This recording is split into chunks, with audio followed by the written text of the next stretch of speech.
Hello. Kalispera. Buonasera.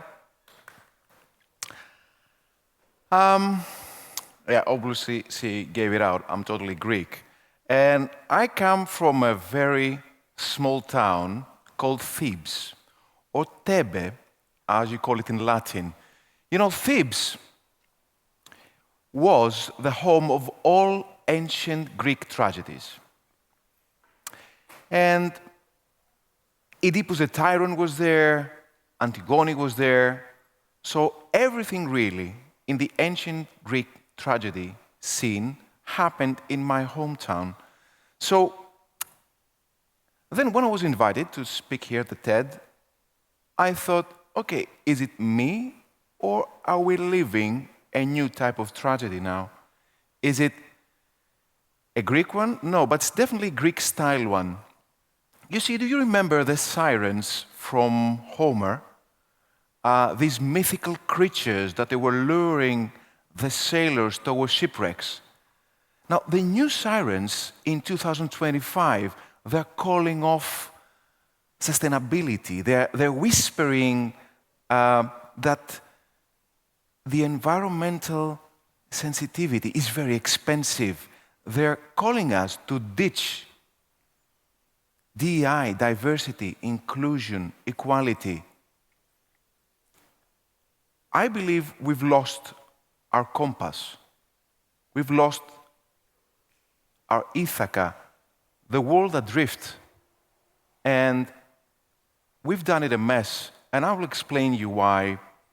The last months, we are witnessing huge legislation drops. We've seen the omnibus coming from Christine Lagarde. We have seen letters from US embassies flooding corporate European and US corporates and asking them to abolish everything that has to do with ESG or diversity, inclusion, equality policies. Pause for a second and think.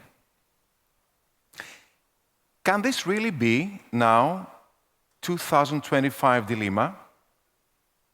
Is this real?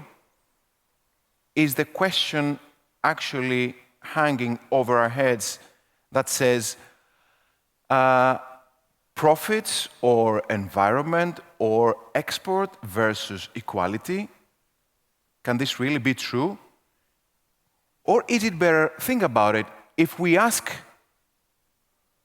the new generation, the next generation, if you really ask them to think about what we're discussing and you picture yourself at your fireplace with your kids, or let's say me with my daughters, Sonia and Corina, saying, okay guys, look, we had a very good run with sustainability, but guess what? Plastic is fantastic, and we love it, and okay, now tell your friends these things about diversity, equality, inclusion, forget about it. Okay, have a good day, and we will think about it tomorrow. Do you really believe that this can be a true discussion with the new generation? What can you really say to the European Union of 27 nations about diversity? We are diversified to the bone into the European Union. What can you say to Italians, to Greeks, to Germans, to Finns that they have women in their country leaderships about equality? And while all this is happening, we, in our communication agency, we run a client in Dubai, in UAE, that we are so proud of. In our industry, in our agency, we handle some of the top clients in the world. However, there are some clients, these very few, that you admire, that you are proud of. So these guys in Dubai, they have done sustainability their business. You know what they do? They produce green steel, zero emissions steel, net zero steel. Yeah, it exists. It's the only factory and the only corporate in the whole world. So they have done sustainability their business. And it's an ethical business, it's ethical profits, and it's good business for everyone. It's good business for the Emirates, for the Emirati, for themselves, for the expatriates, for the employees, for the investors, for this visionary entrepreneur. So they made a choice not to zig, but to zag. Not to go the easy way, but to go the right way. Right is today, what I believe, the world's zero moment of truth. It's the time to take a path. And this moral path, I will take you some thousands of years ago to one of the most iconic stories in the Greek mythology, and it involves Hercules. You know, Hercules, what you may not know is that when he was young, he was walking in a mount next to where I lived that was called Cithron. Cithron is quite close to Athens, and it's a very rough mountain.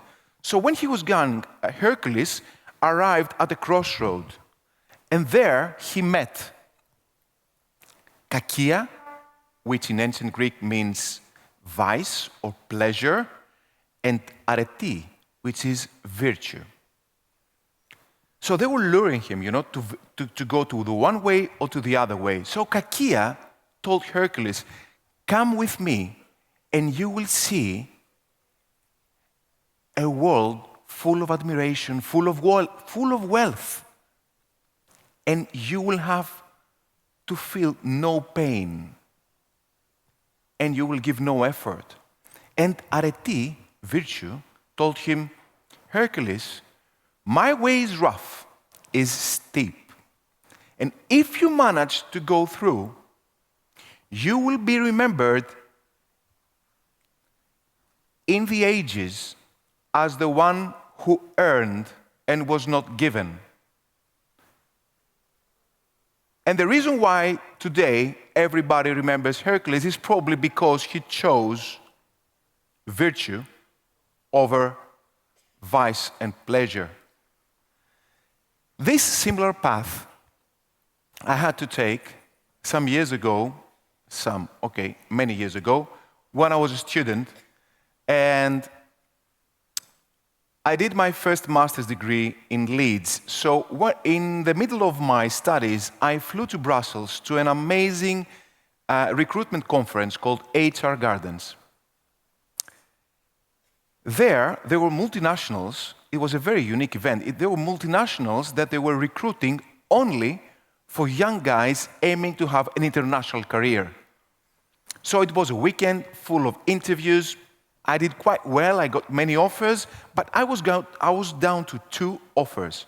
The one was coming from a Swiss glam supergiant conglomerate that it was offering me positions, in Sao Paulo, South Africa, Hong Kong, Australia. The other offer was from a humble Japanese camera brand. But it was full of good guys there.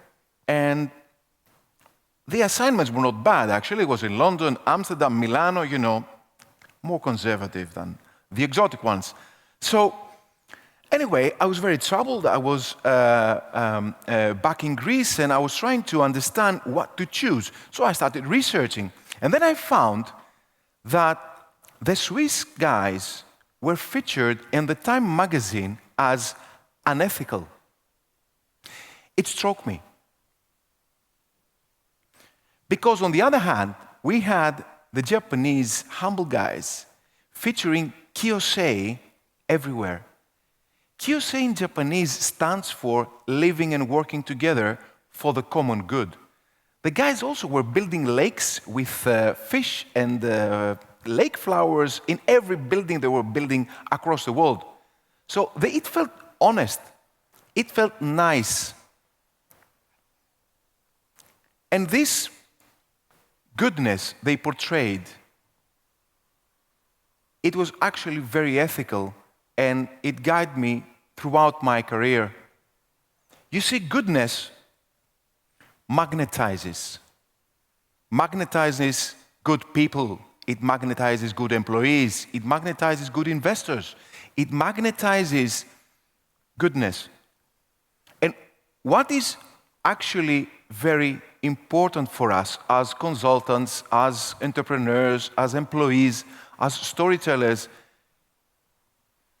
we need to understand that goodness signifies and lies in truth. We need there to be very cautious when we talk about communicating stories on sustainability. Because whoever is in our industry understands very well that that storytelling actually can transform compliance into culture. It can transform obligation into opportunity. So when we are discussing ESG, we need to understand that it's not about data, it's about transparency, action, and truth. So we need to help the organizations do good and communicate it better. We need to help them identify a new compass. Not the one that points north, but the one that points truth.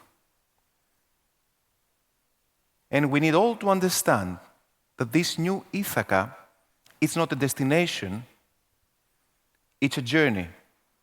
It's a journey made by steps we do every day. As Kavafis, a very famous Greek poet, wrote in 1911 about the trip to Ithaca, he said, «Σαν βγεις στον πηγεμό για την Ιθάκη, when you set out on your way to Ithaca, pray that the journey is long. Pray that it's full of adventure and it's full of wisdom.» Thank you.